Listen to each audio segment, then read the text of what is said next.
Hi, I'm Alexandra Lasso with Omega Core Technologies. Today, I want to answer a few questions about risk.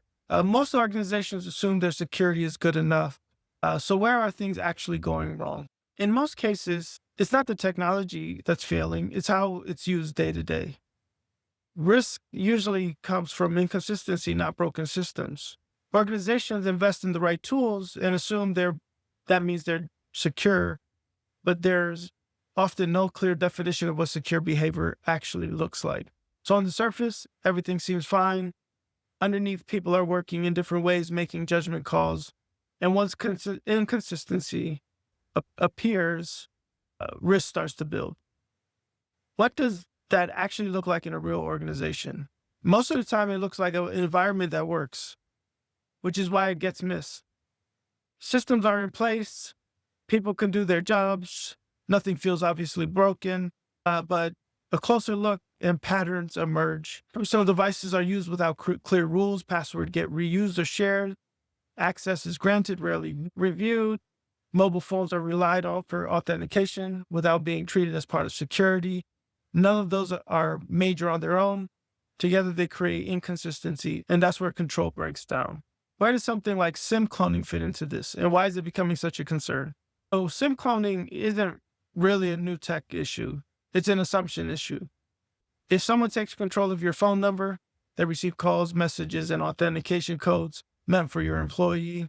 So if your organization relies on text messages for security, that protection can be bypassed without touching your systems. Nothing technically fails. The tools work as designed, but the assumption that this phone equals this person is broken. That's where the real risk comes from. What patterns do you tend to see when things start to break down? One of the biggest patterns is assuming everyone shares the definition of secure when they don't. People make judgment calls based on speed and convenience. Mobile devices are treated as personal, even when they're central to security. Access builds up over time, but rarely gets reviewed. None of these feel urgent by themselves. Combined, they quietly increase risk. Most of the time, it's a consistency problem. Organizations already have the tools they need. What's missing is clear, shared standards for how those tools are used. Tools don't reduce risk on their own, consistent behavior does. When standards aren't clear, risk is in control. So, where should leaders start if they're thinking about this? Start with visibility, not more tools or policies, but understanding where behavior is inconsistent. Look at how personal devices are actually being used, where mobile numbers tie into security, how access is granted and reviewed, what people do with those passwords.